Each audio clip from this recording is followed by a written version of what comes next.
Alter, perfekter Übergang. Wilde Nummer. Wilde Nummer. Und dann noch fast perfekt der Blondie Sound abgespielt. Aber nur fast. Ich guck mal eben, ey.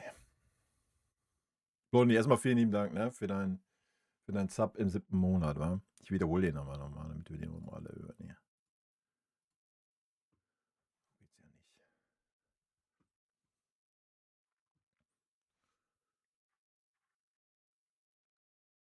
Bisschen leiser, ne? Bisschen lauter. So. Nochmal Chat hier und dann habe ich's doch, ey. Wilde Nummer. So, Olli, erstmal Namen, ne? Schatz, servus, ich bin auch im Discord. Falls Kimmich-Thema aufkommt, kannst du direkt reingehen hier. Wild. Und Blondie erstmal nochmal danke, ne? Vielen lieben Dank.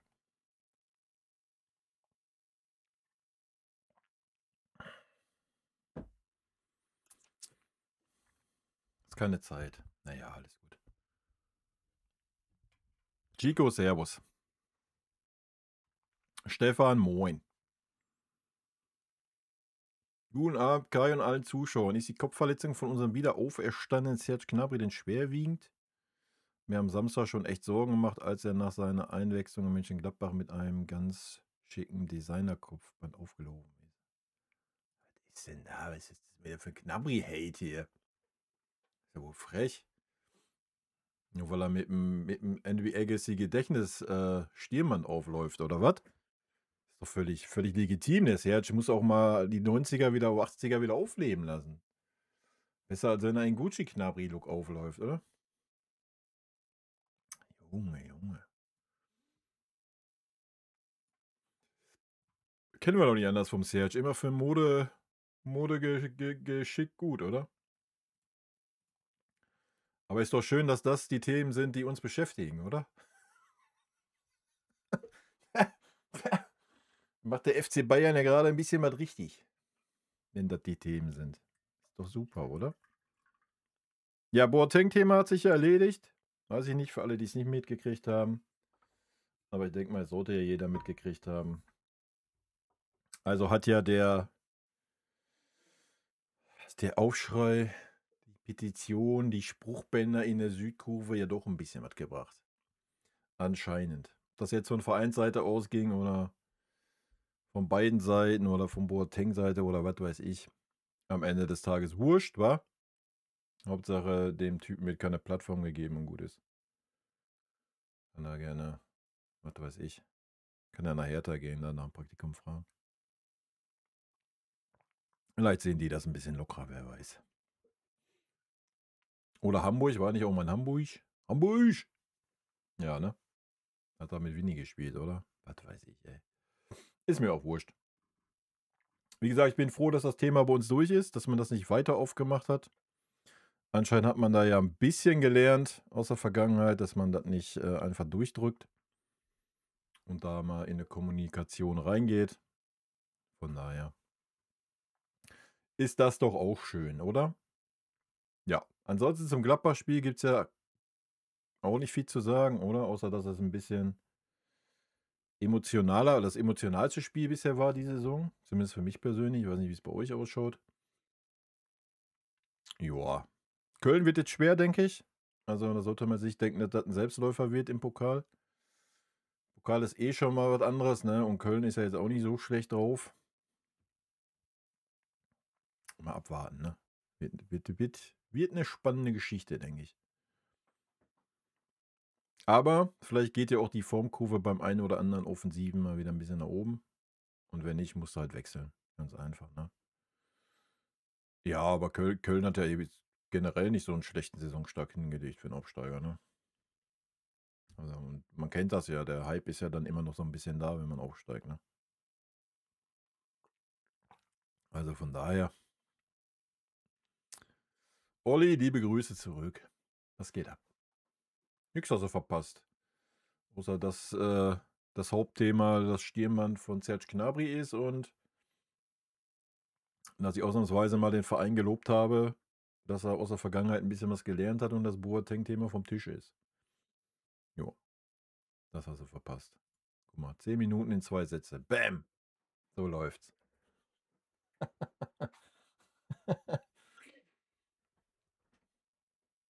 Ja, wir können lobhudeln, so. Das ist das Einzige, was wir gerade machen können, ne? Das Gucci-Stirnband. Ach, war doch kein Gucci. War das ein Gucci-Stirnband oder was? Hör doch auf, ey. Was NWR-GC Gedächtnisstirnband. Was habt ihr denn alle mit Knabri? Knabri-Hate oder was? Wild. Ja, ich fand ihn jetzt auch nicht so stark in dem Spiel, aber das ist eine andere Geschichte. War aber jetzt auch nicht so schlecht. Also ich denke, der ein oder andere war auf jeden Fall ein bisschen schwächer, wie es in Serge war. Wobei man aber auch sagen muss, die Gladbacher waren auch sehr fickrig erste Halbzeit, ne? Die haben wirklich gut verteidigt und waren wirklich fickrig in den Zweikämpfen. Das hat den einen oder anderen nicht ganz so geschmeckt, wenn ich da mal so an Michael denke, der war da schon, hat schon ein paar Mal gemerkt, was Phase ist. Ja, na klar war das Statement schwach. Man hat halt daraus gelernt, dass man das nicht durchzieht, würde ich sagen. Ne? So ist die Frage jetzt, ob das vom Verein kam oder von Boateng-Seite. Sei mal dahingestellt, das wissen wir eh nicht. Oder von beiden Seiten. Ich kann mir halt auch gut vorstellen, dass der Boateng gesagt hat, nee, lass mal besser. Wenn ich da beim Training bin und ja, ich weiß ja auch nicht, ob er so Bock hat, da dann wieder jeden Tag in den Schlagzeilen zu stehen. Vielleicht hat er sich das einfach auch mal überlegt, wa? Weil das wäre ja dann auch so. Also, keine Ahnung. Ist mir am Ende des Tages auch wurscht. Gelernt halt darauf bezogen, dass man es nicht durchzieht. Dass das Statement schwach ist. Ja, wie gesagt. Bei uns ist irgendwie so, jeder Spieler, der mal beim FC Bayern war, der, keine Ahnung, der hat Narrenfreiheit so gefühlt. Kannst du wahrscheinlich auch keine Ahnung, kannst auch einen abmurksen oder so, dann bist du beim FC Bayern immer noch gern gesehen. So nach dem Motto irgendwie, keine Ahnung. Ganz wild.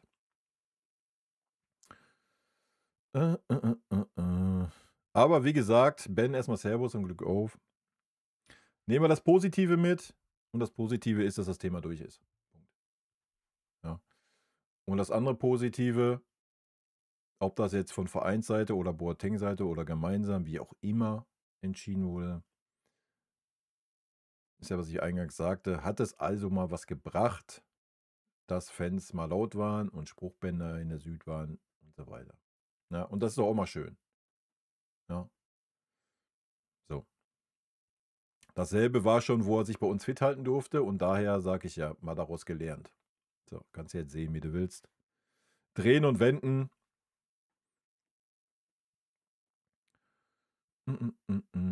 Ja, Olli, ich bin da 100% bei dir.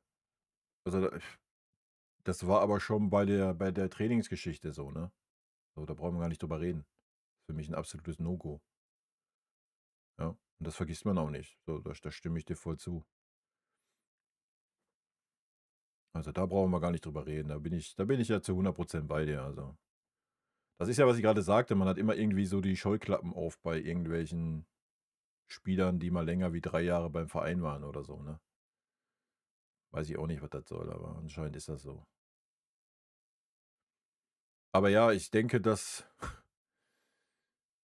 ja, vielleicht 'n Max Eber, der sollte vielleicht dafür ein bisschen sensibilisiert sein, zumindest wenn er mal Burnout-mäßig was hatte. Alle anderen sind alte, weiße Männer. Ja.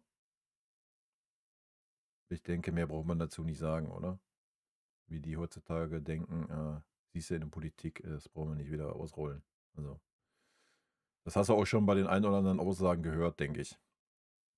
Jetzt nicht zu dem Thema, zu anderen Themen. Ich denke mal, da kannst du das ein bisschen ableiten.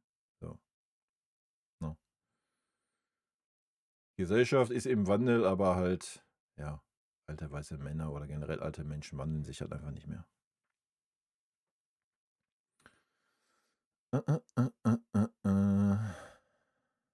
Chico, ich hoffe, das ist ein sarkastischer Post, den du hier reingeschrieben hast, Alter. Sonst geraten wir heute wieder aneinander. Ist ja wild. Lennart Kahl muss Kapitän von Bayern und der deutschen Nationalmannschaft sein und bei der WM auch die Mitspieler nominieren und aufstellen. Das andere wäre eine Farce. Bannhammer ist da. Gut, da du nominieren und aufstellen gesagt hast, dann kann ich den besser einordnen. Dann ja, die Diskussion ist für mich auch absolut lächerlich. Die Diskussion war ja schon nach einem Spiel. Ja. Und jetzt kam Wuter nochmal eingewechselt, hat noch ein Tor gemacht. Du Scheiße. Wie du sagst, der muss jetzt Kapitänsamt in der Nationalmannschaft kriegen. Ja. Wild, ne? Aber da siehst du mal, wie schnell das heute geht, ne? Keine Ahnung. Frag mich nicht, warum. Ich kann es mir nicht erklären. Das ist genauso wie ein Wirtz nach 10 Spielen in Liverpool abgeschrieben wird, als wäre er die größte Kartoffel. Ja, und der Umkehrschluss ist bei Lennart Kahl, der jetzt 2 Einsätze hatte und 2 Tore macht.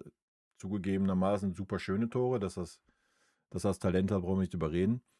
Und muss dann gleich, muss unbedingt zur WM, ne? So davor die Einsätze, die absoluter Durchschnitt waren. What the hell? Ne? Und natürlich nimmst du einen Ersatzspieler mit zur WM, oder? Der alle 4 Spiele mal einen Startelf-Einsatz hat und dann nach 60 Minuten ausgewechselt wird. Ansonsten, wenn er Glück hat, mal 20 Minuten eingewechselt wird. Natürlich musst du solche Spieler mit zu einer WM nehmen, oder? Hat doch alles nachgewiesen, dass er dazu befähigt ist. Denke ich auch. Macht schon Sinn. Macht schon Sinn, ne? Du hast mal eine Fragerunde in der Vergangenheit gemacht. Hast du vor, sowas wieder zu machen? Nö. Weil bei der Fragerunde in der Vergangenheit ich hier saß wie ein Otto und keiner da war, der irgendwelche Fragen gestellt hat. So, von daher habt ihr die Möglichkeit hier und jetzt, jeden Montag 18 Uhr, könnt ihr eure Fragen stellen und dann beantworte ich die. Jo, so ist das. Seitdem man hier auf Twitch ist, geht das ja auch nicht unter, weil hier sind ja nicht immer ganz so viele Leute, wie es sonst auf YouTube war und von daher ist das so.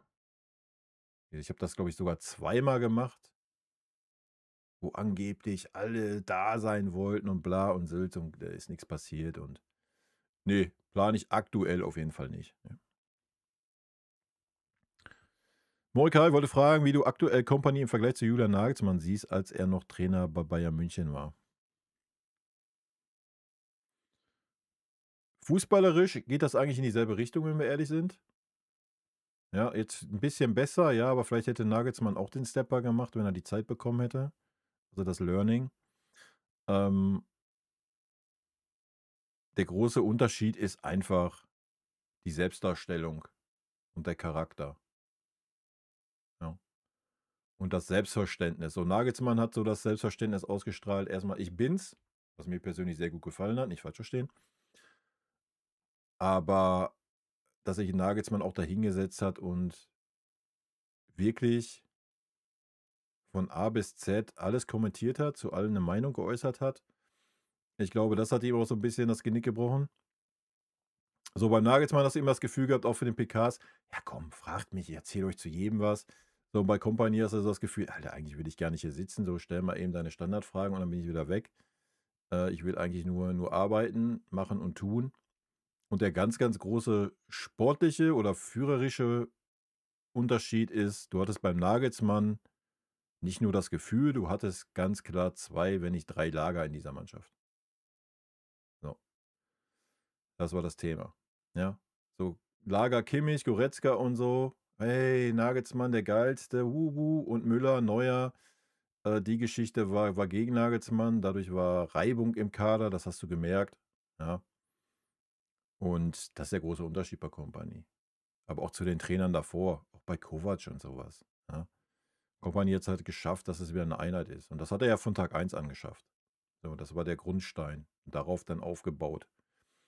So, und wir aus meiner Sicht die richtigen Learnings mitgenommen. Was heißt die richtigen? So, ja. Das werden dann die Spiele gegen Paris vielleicht zeigen, gegen Arsenal. Vielleicht schon gegen Leverkusen, wir werden es sehen. So, ob wir die Learnings mitgenommen haben und ob wir da in der Lage sind, ja, was das zentrale Mittelfeld angeht, ob wir uns da ein bisschen anpassen oder nicht. Da bin ich sehr gespannt. Ich meine, das Learning haben wir schon mitgenommen, dass wir defensiver stehen, ja, und auch mal den Gegner den Ball lassen und damit fein sind. Das ist auf jeden Fall schon besser geworden. Nicht 90 Minuten feuerfrei. Was übrigens unter Nagelsmann 1:1 dasselbe war. Ja. Wenn ihr euch da mal zurückerinnert, wie viele Kontertore wir da gefangen haben unter Nagelsmann. Das haben wir unter Kompany genauso in der ersten Saisonhälfte. Und wie gesagt, Kompany hat jetzt dieses Learning gemacht. Ja, jetzt ist die Frage, ob wir das nächste Learning machen gegen Top-Mannschaften. Das werden wir sehen. Also ich denke, so die Grundausrichtung sportlich sind beide relativ gleich gewesen. So von der Spielidee her. Ja. Auch Nagelsmann hat immer mit einer Dreierkette aufbauen lassen. Hat auch vorne Kombinationsspiel, pressen, pressen, pressen. Ja. Auch da war nie eine Absicherung da. Katastrophe.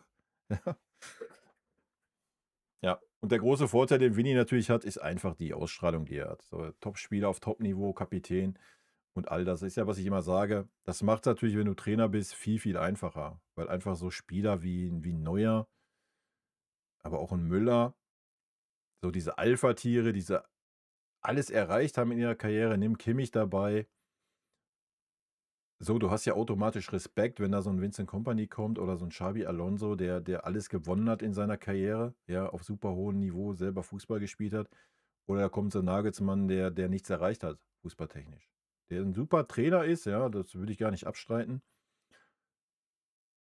Ja, aber wenn der auf einmal vor dir steht und der trifft dann unpopuläre Entscheidungen gegen Müller, gegen Neuer, ja, dann ist, glaube ich, so der Respekt nicht so gegeben. Ja. So, der wird schwieriger haben zu argumentieren, als wie so ein Kompany. Wenn der sich da hinstellt und sagt, das ist jetzt so, dann ist das so. Und dann kommt auch keiner auf die Idee zu sagen, pass mal auf, du hast ja gar keine Peilung, weil du nie auf dem Level Fußball gespielt hast. So, ne? Ich glaube, das war so ein bisschen das Problem von Nagelsmann bei uns. Ja. Mm, mm, mm.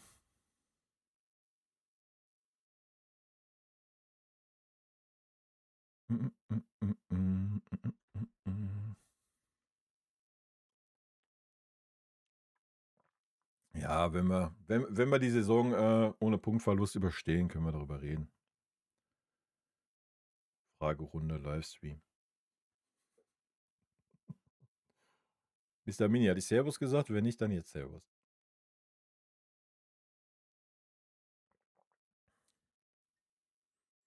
Ja, gerade gibt es doch aber auch gar keine Themen. So. Über was soll man groß kontrovers diskutieren, so was den FC Bayern betrifft.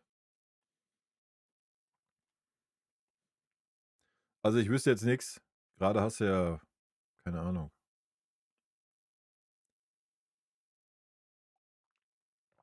Wie gesagt, vielleicht nach den Topspielen kannst du die Sechser-Diskussion nochmal bringen, aber das war's auch. Ja. Aber wenn wir daraus gelernt haben und dann mit einem klaren Sechser spielen werden, ist das auch fein. So, also mal abwarten, ne? Willst du den FC Bayern ohne Kimmich vorstellen? Ja, na klar. Wäre sogar besser in der Zukunft, ohne ihn zu planen. Ja, ich glaube nicht, dass ein Josh nochmal verlängert wird. Also, was ist er dann? 33? Weiß ich nicht. Es ist ein anderes Spiel halt so. Keine Ahnung. Also, ich sage mal so, ich finde, Kimmich passt besser in das System von Kompany, weil das System von Kompany keinen klaren Sechser hat, ja, als wie die Systeme vorher, wie es unter Tuchel oder sonst wo war. Da war ja eigentlich immer so die Idee: „Komm, wir haben 'n klaren Sechser vor der Abwehr“, so wie es mit Martinez war zum Beispiel. Das haben wir ja unter Kompany nicht. So, wir haben unter Kompany keinen klaren Sechser. Ja, deswegen ist unsere Mitte ja oft verwaist, weil sich dann keiner berufen fühlt, mal in diese Räume zu gehen. Guck dir doch mal Kimmis Rolle an. So, es ist doch keine Sechserrolle unter Kompany. So, im Aufbau ist er sehr oft Rechtsverteidiger, dass der Rechtsverteidiger super weit aufrückt, wir dann hinten mit einer Dreierkette stehen. Ansonsten ist er super viel auf der halbrechten Position im Mittelfeld. Ja, guck doch mal, wie selten er wirklich in der Mitte ist. Gerade im Spielaufbau. Im Spielaufbau ist es dann meistens der Nebenmann, der mehr in der Mitte ist. So ein Pavlo meistens. Ja, klar, zwischendurch ist Kimmich dann auch in der Mitte. Gerade vorne am 16er mal, ja. Aber ansonsten, das ist ja keine klare Sechserrolle, die wir haben. Deswegen sage ich ja, das ist ja das Spannende. Ja, das reicht natürlich auf dem Niveau, wenn wir die Gegner dominieren. So, da ist das gar kein Problem. Interessant wird es halt werden, wenn PSG wird uns dominieren in Abschnitten des Spiels, genauso wie Arsenal, weil sie einfach die Qualität haben. Ja. Du wirst ja nicht Arsenal 90 Minuten dominieren oder Paris. So. Das wird hin und her schwappen. Das haben wir schon gegen Dortmund gesehen in der zweiten Hälfte. Und da hast du die Schwäche dieses Systems halt gesehen. Ja. Gegen Dortmund, wie oft haben wir den Ball im 16er rausgeköpft in die Mitte an unserem 16er und da stand einfach niemand außer ein Dortmunder Spieler. Und der konnte den Ball in Ruhe annehmen und weiter ging es für Dortmund. Ja. Der Raum ist dann verwaist bei uns. So, und das müssen wir dann in den Griff kriegen. Ne? Ob das dann Kimmich ist, ein Pavlovic oder wie auch immer da mit auf dem Feld steht, sei mal dahingestellt. Das wird interessant sein. Ja, das wird der nächste Step sein, meiner Meinung nach, im Kompaniesystem. Ja. So, und wir haben es ja auch schon gesehen, wenn Kimmich sich manchmal dann ein bisschen defensiver verhält und dann auch vorne den Raum lässt, zum Beispiel für einen Pavlovic, dann sieht ein Pavlovic ja auch viel, viel besser aus. Ja. Als wenn die beide da im Bereich von 8 Metern in einem Raum stehen und sich den Ball dann über 2 Meter hin und her spielen. Also das macht eh keinen Sinn in meinen Augen. Aber das werden wir sehen. Ja, aber nochmal, Company-System ist nicht geprägt auf einen Sechser. So, weil wenn dem so wäre, dann denke ich, dann hätten wir einen Palinja ja niemals abgegeben. Dann hätte ein Company auch gesagt, hier, pass auf, das ist mein Sechser und hätte gesagt, keine Ahnung, wenn er unbedingt einen Kimmich haben will, Kimmich ist mein Achter und dann wäre gut gewesen. So hätte er ja machen können. Ja. Ist aber einfach nicht unser Spielsystem. Und das kommt Kimmich eigentlich zugute, wenn wir ehrlich sind. Weil er halt nicht in diese Rolle gezwungen wird, wie unter anderen Trainern. So. Ja. Aber klar, also ich kann mir den FC Bayern du kannst jeden Spieler aufzählen in dieser Mannschaft und kannst dir den FC Bayern ohne diesen Spieler vorstellen. Ja, na klar. Das spielt keine Rolle. Ja. Du siehst das gerade anhand von Musiala, von Davis. So. Hättest du dir noch vor ein Dreivierteljahr gesessen, hättest du dir gesagt, boah, kannst du den FC Bayern ohne Musiala vorstellen in der Offensive? Nee. Wer soll denn da die Chancen einleiten? Wer soll denn was kreieren? So hätte doch hier ein großer Teil gesessen. Ja, und wie du siehst, so, vermisst du gerade einen Musiala? Nee. Gar nicht. Null. Ja, und so geht es mit jedem Spieler. Also kein Spieler ist unersetzbar sportlich. Das ist einfach so. So, hättest du den FC Bayern ohne Müller vorstellen können? Also, hast du irgendwie das Gefühl, dass ein Müller fehlt? Hast du auch nicht. Ja. Außer dass ein Harry Kane dadurch noch mal mehr Verantwortung übernimmt, mehr Führung übernimmt. So, ist das jetzt was Schlechtes? Ich glaube eher nicht. Ne? So. Und komischerweise kompensiert ein Harry Kane Musiala ja auch noch mit. Also, ja.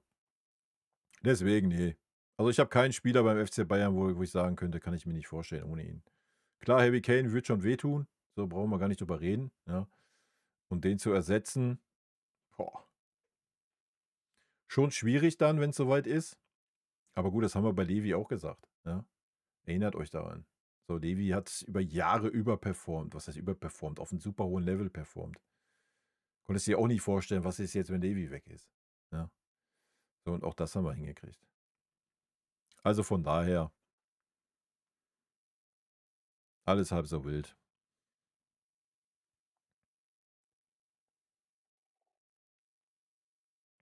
Was denkst du, werden die Streitthemen bei der Jahreshauptversammlung sein? Rot-weiße Trikots, wie immer. Wobei sie da ja schon ein bisschen irgendwie da diesem komischen Sondertrikot eingelenkt haben. Keine Ahnung. Also ich glaube nicht, dass da, ja, vielleicht doch, vielleicht gibt es einen, der den Uli mal angeht. Ansonsten, was hast du für Streitthemen?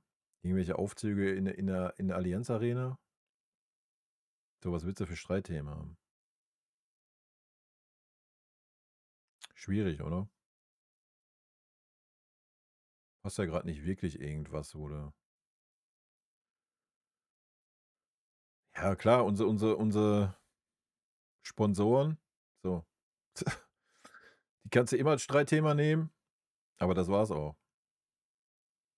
Ansonsten ist wenig Angriffsfläche da. Und jetzt stell dir mal vor, Uli Hoeneß wird nicht alle 3 Monate die Fresse so aufreißen. Dann hättest du wirklich mal keine Angriffsthemen. Ich liebe Nagelsmann und wir wären mit ihm besser gewesen als mit Tuchel.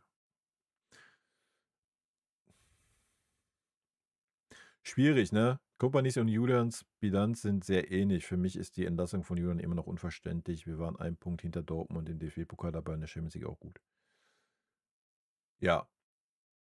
Also für mich ist die nicht, was wie es genannt, nicht unverständlich. Für mich ist ist meine These. Ja, für mich ist ganz klar, dass Müller Nagelsmann abgesägt hat. Müller und Neuer, diese Gruppe im Kader hat Nagelsmann abgesägt. So. Punkt. Ja, das ist der Grund, warum Nagelsmann gegangen wurde. 100%ig. Weil wie du sagst, was gab es denn sportlich für Angriffspunkte? So, wir haben ähnlichen Fußball gespielt wie unter Kompany zur Anfangszeit, ja. War schöner Fußball, attraktiver Fußball, hat eine Spielidee gehabt, hat ein Konzept gehabt. Aber der Kader war gespalten. So, ja, das war das Thema. Und ich garantiere es dir, da ist die Kombo um Müller, Neuer, hat da interveniert und deswegen musste Nagelsmann gehen. Wenn du dich da mal zurückerinnerst, wie auch ein Olli und ein Brazzo in der PK saßen und so getan hätten, als wäre Nagelsmann gestorben wäre, hast du doch schon gesehen, dass es vielleicht nicht unbedingt deren Idee war, den Nagelsmann rauszuwerfen. Ja? Wenn aber dann die Führungsriege schlechthin aus dem Kader sagt, pass mal auf, so und so. Ja, einen anderen Grund, das ist schwierig, einen anderen Grund zu sehen, oder? Erst recht zu diesem Zeitpunkt so. So, dann hättest du es vorher machen müssen. Haben wir ja damals drüber diskutiert.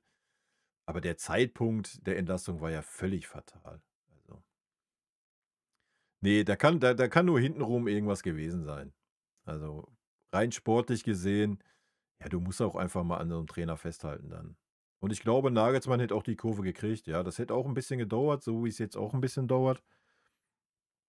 Weil auch da hättest du halt, ja, die Müllers und so aussortieren müssen. Ja, so. Das wäre dann nicht so schleichend gegangen, wie es jetzt war. Das hätte dann einmal knallen müssen. Ja, ob ein Nagelsmann das dann, keine Ahnung, ob er das Standing bekommen hätte dafür, ich weiß es nicht. Schwierig. Das ist ja, was ich sagte, so ihm hat halt so dieses. Also Müller hätte sich das niemals bei Kompany getraut. Punkt. Ja, das ist mein Take. Auch ein Neuer nicht. So. Das ist der Take. Ja. Was sie sich bei vielen anderen getraut haben, hätten die sich beim Kompany niemals getraut. Unter welchem Argument? Ja, weil das Argument, er war Führungsspieler, hat alles gewonnen auf hohem Niveau, ist halt einfach da. Ja. Das war das Problem so von Nagelsmann, vielleicht auch von Tuchel bei uns. Obwohl Tuchel nochmal ein extra Faktor ist.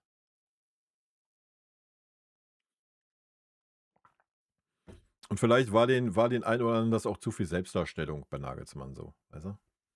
Neidfaktor, was weiß ich. Schwierig zu beurteilen, so aus der Ferne.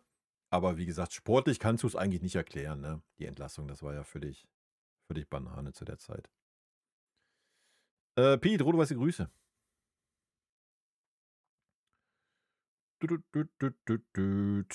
Es könnten für dich die Gründe sein, dass wir im DFB-Pokal in den letzten 5 Jahren ständig rausgeflogen sind und mittlerweile hat das ja nichts mehr mit Unglück zu tun. Naja, letztes Jahr war es einfach Unglück. Punkt. Ja. Oder du kannst es gerne Neuer an die Schuhe heften wegen mir. Aber wir waren die klar bessere Mannschaft gegen Leverkusen und sind dann unglücklich ausgeschieden. So. Davor die Jahre, ja, die Spieler sind satt oder waren satt. Ja. Du hast viele Spieler in deiner Mannschaft gehabt, die nicht den Charakter haben.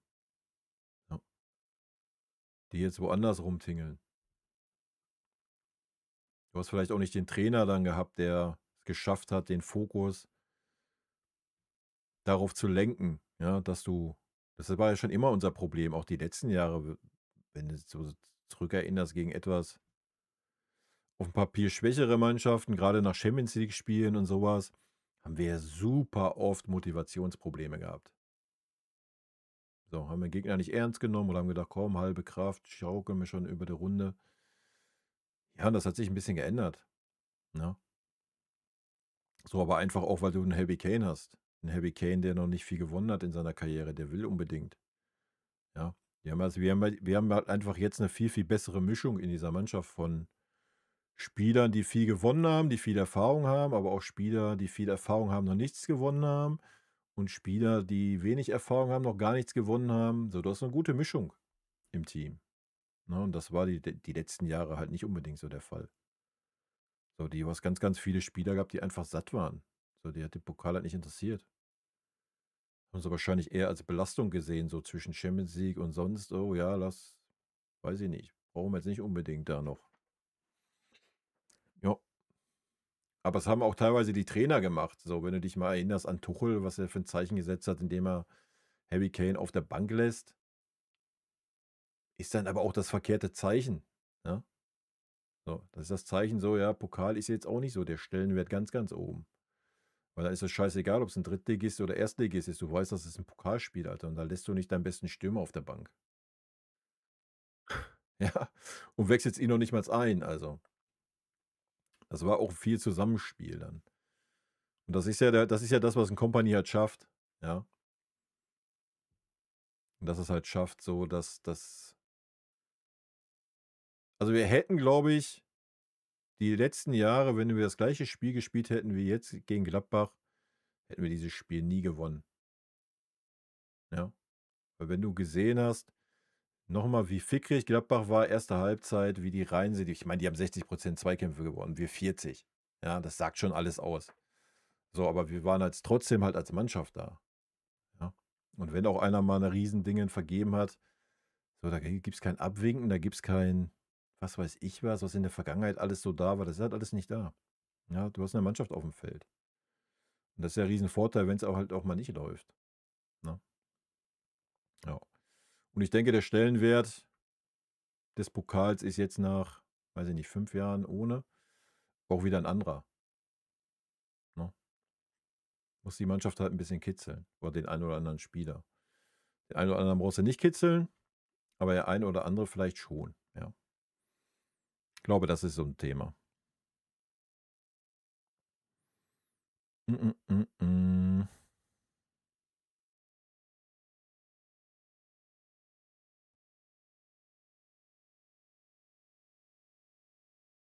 Ja, na klar, ist doch das, was ich gesagt habe mit Müller. Natürlich, ist doch völlig normal. Ja, dasselbe noch mal mit Neuer. Was meinst du, wenn der Manu auch noch weg ist? Dann ist der kleine Josh nämlich noch mal 2 Köpfe größer. So, wie gesagt, du hast das unter Nagelsmann doch ganz klar gesehen, welche Lager es in dieser Mannschaft gab, führungsspielermäßig, ja, so. Und natürlich, Müller hat 'n Riesenraum eingenommen. Da brauchen wir doch gar nicht drüber reden. Was jetzt nicht heißt, Müller war 'n Stinkstiefel oder so. Wir waren letztes Jahr auch schon 'ne Mannschaft, ja, also nicht falsch verstehen. Da war Müller ja auch noch da und hat sich vorbildlich verhalten. Aber logisch, wenn so 'n Spieler weg ist, der hinterlässt natürlich 'n Vakuum, wo andere reingehen, ne? Noch mal, guck dir so 'n Harry Kane an, so, wie viel Verantwortung der einfach noch mal mehr übernimmt. Das ist einfach so.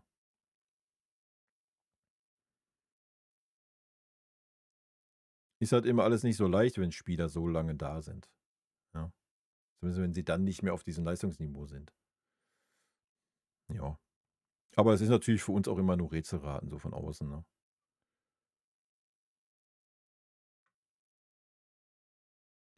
Mm. Ja, zu Boateng haben wir schon alles gesagt, alles gut. Brauchen wir uns nicht alle Viertelstunde wiederholen.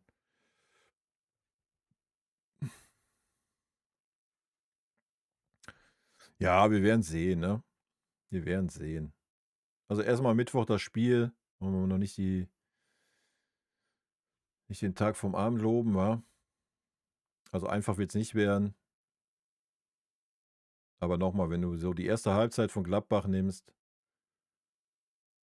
sodass wir nach dem Champions-League-Spiel so dagegengehalten haben. Was heißt gegengehalten haben, aber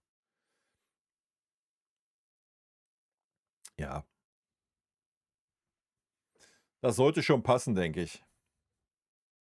Zumindest wenn wir unsere Form auf dem Feld kriegen. Das ist natürlich nochmal so die Sache, ne?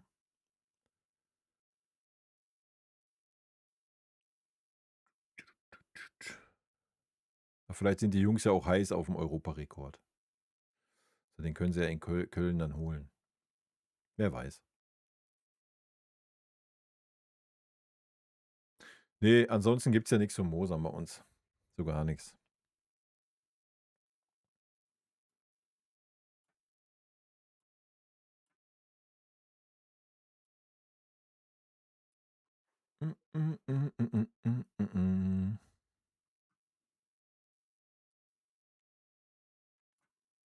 Aber ja, zum Thema Kabine vielleicht nochmal, das hast du ja auch schon letzte Saison gesehen. Legt euch mal, wann mal die Mannschaft und der Trainer so eine Einheit waren. Das war ja immer das, wo man neidisch nach Leverkusen geschaut hat. Ja, die letzten Jahre, muss man ja so ehrlich sagen. Das gab es bei uns ja nicht. Ja. Das gab es unterm Kovac nicht, das gab es unterm Nagelsmann vielleicht am Anfang noch. Unterm Tuchel gab es das schon gar nicht, nachdem er die Spieler da teilweise an die Wand gestellt hat und bloßgestellt hat. Ja, all das, ja, ist halt die Grundlage, ne? Ist halt so. Ist halt Mannschaftssport. Wir sind auf einem guten Weg. Und wie gesagt, die Champions League-Spiele dann werden es zeigen, wohin die Reise gehen kann oder halt nicht. Die Saison. Und klar, zu viel loben darf man das auch noch nicht. Ich meine, Leipzig ist eben 5 Punkte entfernt, so, ja. Also ein Selbstläufer ist das auch alles nicht. In der Bundesliga. Mal abwarten. Mm, mm, mm, mm, mm.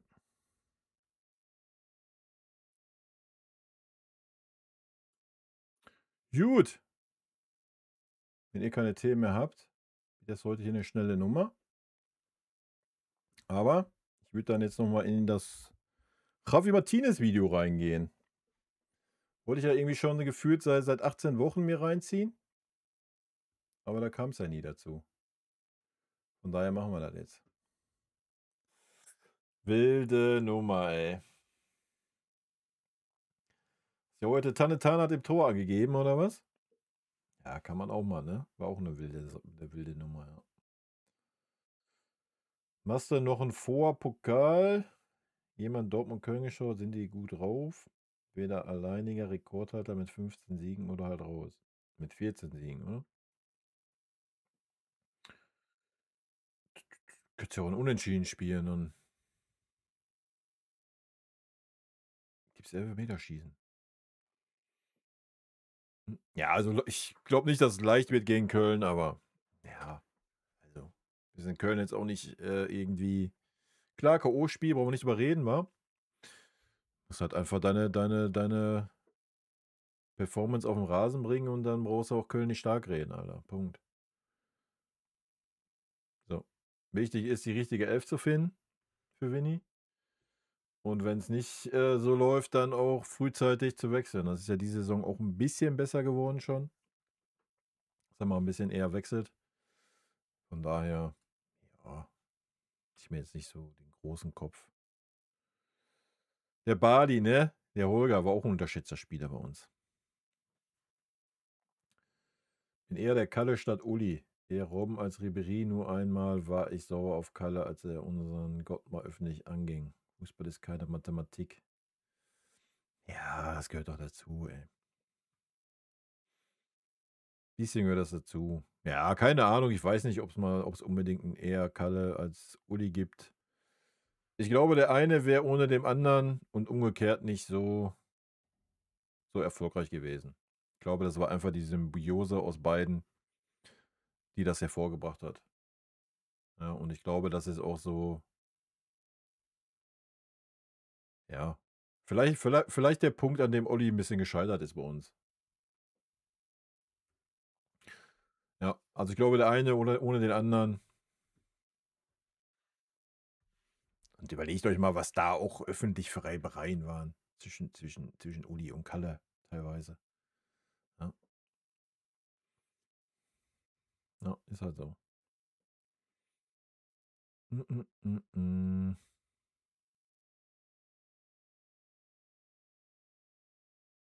Robben als Ribéry, ja, auch schwierig. Robben war halt mehr der Vollender, der die Hütten gemacht hat, und Ribéry war eher der Vorbereiter, ne?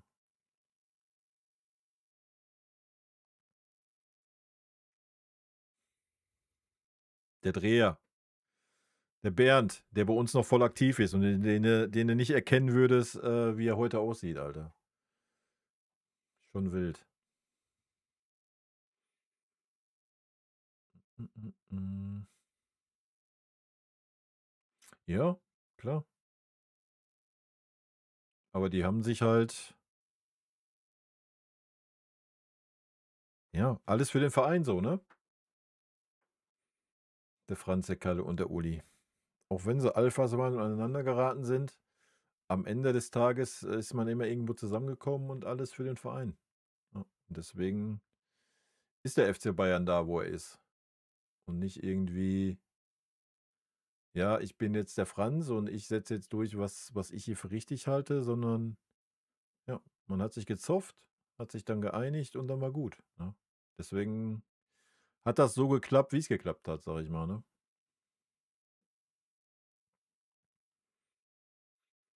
Mm, mm, mm, mm.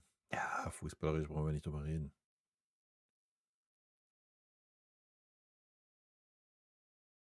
Ja, so ist das. Und so war das. Und mal gucken, wo die Reise hingeht, was das Thema angeht. Weil aktuell, weiß ich nicht. Aber es ist halt einfach auch eine andere Zeit so, ne? Ob der Chrissy und der Max das so prägen können oder was? Ich weiß es nicht. Wird die Zeit zeigen.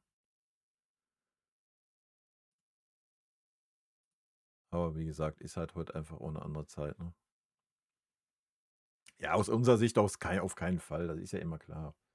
Das ist ja eh immer, wenn du das ist ja immer, was ich sage. Es ist halt immer auch ein bisschen schwierig, auch wenn es um das Thema Kimmich geht, ja, dass wir einfach diese ganzen Typen noch erlebt haben, so, die es ja heute kaum noch gibt im Fußball. Das ist ja nicht nur auf dem FC Bayern bezogen, ja. So, es gibt halt, es ist einfach eine Generationsgeschichte, ne? So, und Kimmich war noch dieser Übergang. Ja, keine Ahnung. Nimm jetzt 'n Musiala, was strahlt der aus, Alter? Wenn der im Interview ist, der macht die Zähne auseinander, dann denkst du, Alter, der kommt gerade von Ti aus'm TikTok-Video, Alter. Ja, also, ja, das ist keine Ahnung, ne? Da können wir ja nix mehr mit anfangen so. Und deswegen schwelgt's in Erinnerung und keine Ahnung, misst dann so 'n Kimmich an weiß ich nicht, ne? Ich meine, selbst 'n Schweini war ja schon nicht mehr diese Art, so wie 'n Van Bommel oder sonst was so. So, das ist immer so das Problem, wenn wir über diese Spieler reden aktuell. So, die haben das halt. Es ist halt einfach eine andere Generation. Und da ist das nicht mehr so. Die Frage ist, ob der Trend nochmal dahin geht. Wir werden es sehen. Aber die letzten Jahrzehnte war der Trend ja, ja, du bist der 0815 Fußballer, Charakter gibt's nicht, ist eine Mannschaft, alles sind irgendwie Indianer, alle keine Häuptlinge mehr und ja, Katastrophe halt. Ne? So, keine Ahnung. Alles, was Charakter war, hat man irgendwie glatt gebügelt in ihren tollen Fußballzentren. Alles Einheitsbrei. Und dann wundert man sich, dass die Spieler unter Druck oder in besonderen Situationen irgendwie untergehen, so. Ja, weil man den Charakter nicht entwickelt, weil alles muss glatt gestrichen sein. Ja. Aber wie gesagt, andere Zeiten. So, wenn du heutzutage, was weiß ich, 16 bist und zeigst den Leuten irgendwelche Videos von früher, dann denken die sich: „Was ist das denn für ein Spast, Alter?“ Ja, ist halt so. Schmeckst gerne mit? Ja, ich tue das auch ganz gerne eigentlich.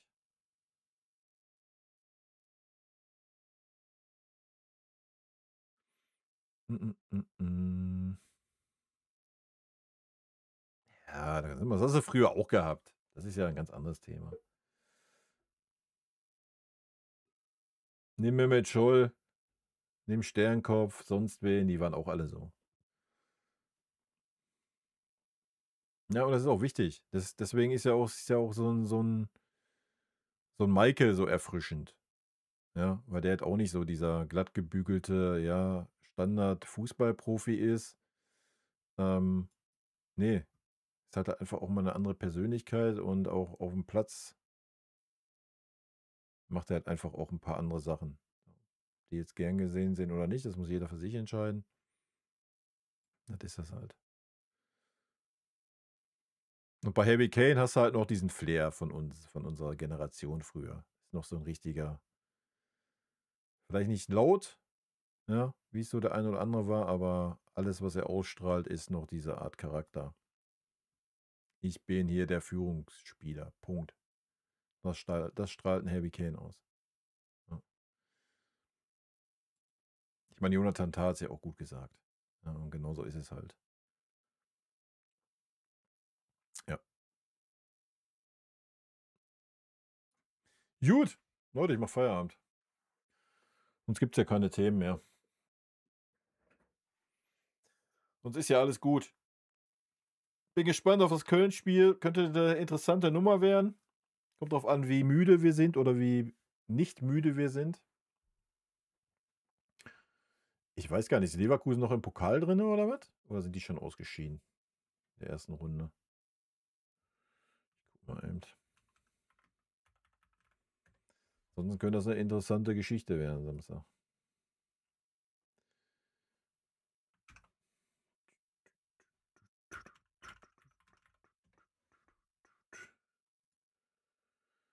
Ach, die spielen auch. In Paderborn. Ah, das ist auch nicht so.